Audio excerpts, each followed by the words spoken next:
Hi Lifespring kids, I'm Nicola. Thank you for joining me on the yellow sofa. Today we're thinking about something that happens to us all. Have a watch of this clip and see if you can guess what it is.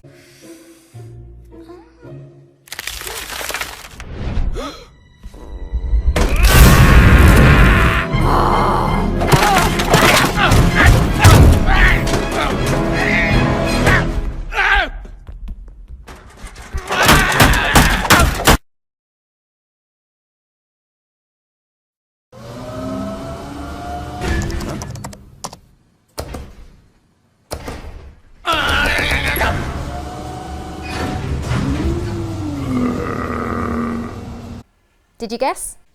Anger. Anger! I wonder, have you ever felt angry? I wonder what sort of things make you feel angry. Losing at games? Having to eat broccoli? Being made to wait? Do people make you feel angry? Do things make you feel angry? Maybe sometimes you even feel angry at yourself.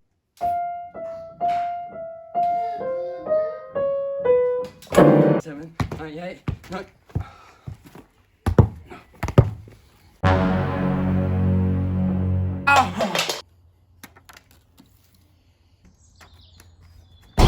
Maybe you don't get angry very often. Maybe you get angry lots of times a day. Maybe even as you're sat there today, wherever you are, you're feeling a little bit angry. We have lots of different emotions or feelings. Anger is one of them. Like all emotions, anger usually has a purpose. It's a warning light telling us that something isn't right. You know, sometimes we need to ask God to show us what's going on in our heart in that moment. We want Jesus to be the king of our heart. And we have to be prepared that he might want us to change some things. For example, if we get angry because we feel jealous because of what other people have, well, the Bible says that jealousy is not good for us. Or angry because your parents' decisions are unfair. The Bible says we should honour our parents because they're the ones that he has chosen to look after you. Or angry because you hate having to wait. The Bible says that God has loads of presents to give us, and one of them is patience. Maybe that's something he wants to grow in you.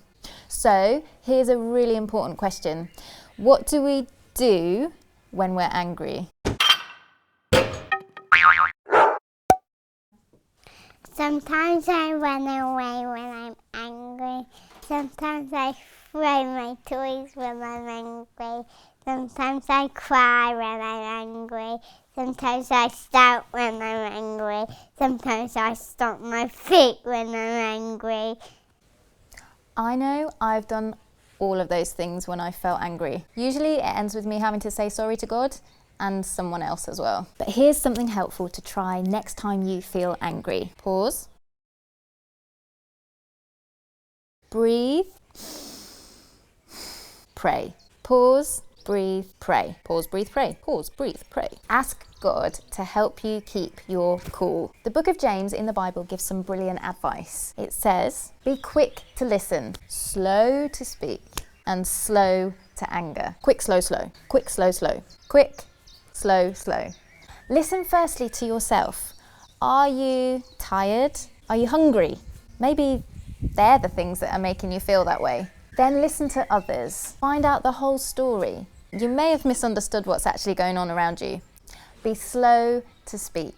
When we're angry, it's a lot easier for something unkind or spiteful to rush out of our mouth. This causes more damage and it does not help how you are feeling. We want to be people who are in control of our anger. We don't want our anger to be in control of us. Imagine if I let my anger be in control of me. It has my mind and my thoughts. It has my mouth and what I say. It has my body and my actions, what I do. I could explode or lash out and say something I regret. We've paused, we've breathed, we've prayed, we've been quick to listen, slow to speak, and slow to anger. The next thing is to take action. This could be doing something or saying something that honours God.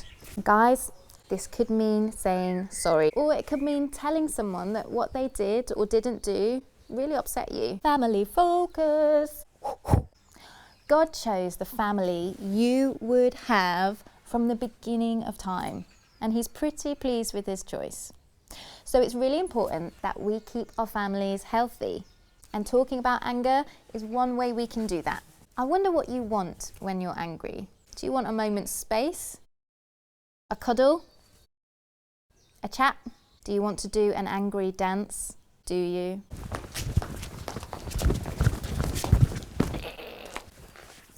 Maybe you could talk about this today in your family and put together an action plan for what you will do next time you feel angry. When you've written it, stick it on your fridge. Okay, here comes the verse of the day. Don't sin. By letting anger Control you. Don't let the sun Go down. while you are. still angry. Ephesians 4 verse 26. Thank you for the verse of the day. The Bible is full of really practical advice like this. Maybe as a family, you could make a pledge today that says you won't let the sun go down on your anger. That means doing whatever it takes to help you not go to bed while you're feeling angry, and doing whatever it takes to help the people in your family not go to bed feeling angry. So does this mean that if I have a fight with my brother at breakfast, I can stay angry at him all day as long as I say sorry by bedtime?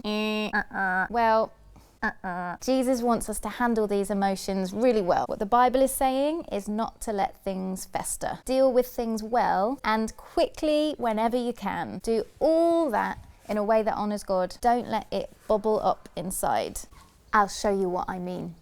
When we don't deal with our anger, talk about it, say sorry, or ask someone to say sorry to us, we might feel like we've calmed down, but there might just be little bubbles of the anger still there. And they set off other bubbles, and before you know it, there are bubbles going off everywhere, and that anger could explode over someone who did nothing to deserve it. Oh, Johnny, do you fancy a drink? Oh, thanks, Nick.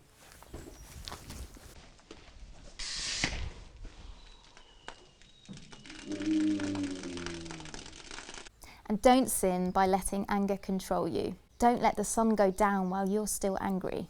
I wonder how you could do that. How can you look out for each other and keep your family healthy? We'd love to hear some of your suggestions. Dear God, please help us to stay calm and not let our anger control us. Please help us to not go to bed feeling angry. Amen.